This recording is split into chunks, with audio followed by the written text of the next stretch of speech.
Morgane de Villers et François-Xavier Poulain, bonjour à tous les deux, bienvenue. Bonjour. Merci d'être là, vous êtes installé à Roubaix et vous venez de créer votre start-up. Comme quoi une start-up, c'est pas que dans le multimédia, c'est aussi dans le physique. Vous venez de créer Slowly en créant des jeux pour les enfants. C'est quoi l'idée de Slowly ? Alors Slowly, c'est des jeux éco-responsables, fabriqués en France et qui parlent aux enfants des grands enjeux environnementaux de manière optimiste. Ouais, non, c'est important, c'est un détail important.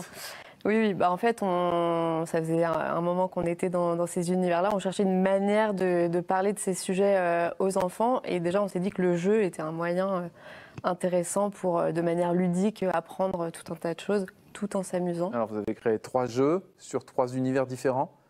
Oui, 3 jeux qui ont une philosophie commune, qui allient à chaque fois l'adresse et la réflexion, et qui sont 100% made in France, qui sont basés sur des questions, et qui sont constitués d'éléments qui sont imprimés dans la région, de bois du Jura et de textiles recyclés. Alors sans rentrer dans la règle du jeu, l'idée c'est quoi ? Je vois que vous avez un jeu ici par exemple sur le Mission Potager avec ce genre de choses là. Ça c'est quoi ? Il doit faire quoi l'enfant avec ça ? Alors on a toute une série de quilles, on a notamment le chicon. Ah bah le chicon évidemment, régional, montrez-moi le chicon, le voici le chicon, parfait. Et l'idée, c'est de ne faire tomber que les quilles de la bonne saison. Quand on est tombé sur une saison, il y a certaines quilles que l'on peut faire tomber et pas d'autres. D'accord, c'est drôle ça. Donc en fait, il faut vraiment cibler en été les fruits qu'on va pouvoir manger et ce genre de choses. Ça, l'enfant ne le sait pas forcément, ça. Et pas toujours les parents non plus. Parce que j'ai beaucoup de tests avec des enfants et des parents et il y en a certains qui se grattaient un petit peu la tête et qui regardaient le livret discrètement. Tiens, une tomate, quand est-ce que ça se mange une tomate ? Bah, tout le temps. Non, pas forcément. C'est ça. C'est ça l'idée. Comment vous est venue l'idée de créer ces jeux ? Alors moi, je travaille le bois depuis longtemps. Je crée des jeux pour mes enfants quand ils étaient jeunes aussi, des jeux comme ça en bois avec des choses un petit peu amusantes. Mm-hmm. Et puis depuis quelques années, nous travaillons déjà ensemble sur des sujets autour de l'économie collaborative, autour du monde des makers. Et aussi au niveau des grands enjeux de développement durable.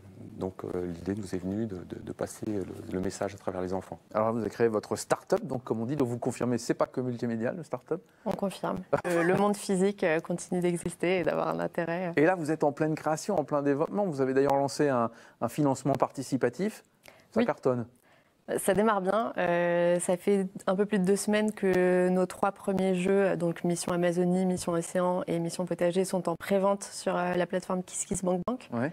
Donc en fait, on a lancé la campagne pour se dire qu'il nous fallait un minimum de 100 commandes pour pouvoir lancer la production des jeux. Et donc là, en un peu plus de 2 semaines, on est à un peu plus de 250 commandes. Donc c'est plutôt pas mal. Ça réagit. On vous trouve facilement bien sur KissKissBankBank. On tape Slowly. KissKissBankBank en tapant Slowly. Et c'est Slowly, les jeux qui veulent sauver la planète. Vous avez parlé de la France, de la production française. La majorité des jeux aujourd'hui ne sont pas fabriqués chez nous. C'est aussi un moyen de lutter contre ça, de faire revenir la production peut-être ici ? Oui, on a voulu prouver qu'il était encore possible de créer des jeux en France et des jeux un peu modernes. On a essayé de garder le meilleur d'hier et le meilleur d'aujourd'hui, c'est-à-dire le jeu traditionnel en bois du Jura, mais avec des problématiques actuelles, avec des designs actuels et avec des règles du jeu modernes. Aujourd'hui, combien de pourcents on fabrique encore dans la masse de jouets que l'on reçoit ou que l'on joue en France ? C'est quoi ? C'est 95% des jeux qui sont vendus en France qui ont été fabriqués à l'étranger, essentiellement en Asie, dans des conditions franchement pas terribles. Donc c'est ça, c'est 75 000 tonnes de déchets qui sont créés aussi chaque année, rien qu'en France, dans l'industrie des jeux. C'est un secteur qui est un peu une catastrophe écologique. Et des jeux qu'on ne garde pas. Et des jeux qui ont une durée de vie extrêmement limitée, de l'ordre de 7 mois à peu près, au bout desquels les jeux sont jetés pour les 2 tiers, je crois, et avec des problématiques de recyclage qui sont complexes. Alors vous avez évidemment fait tester vos jeux auprès des enfants. Quels sont les retours ?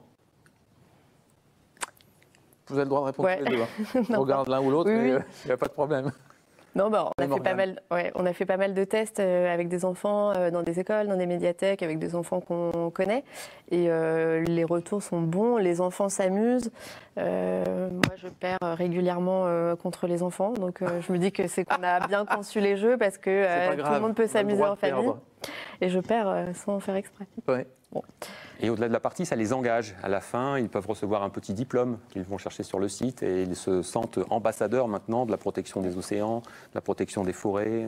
Ils vont être vigilants quand leurs parents font les courses, Ouais. de prendre les légumes. Alors c'est ça, on passe par les enfants pour aussi atteindre les parents. Absolument. C'est aussi une bonne idée. Vous avez d'autres projets encore dans la tête? Vous avez plein de jeux encore à créer? C'est quoi l'avenir?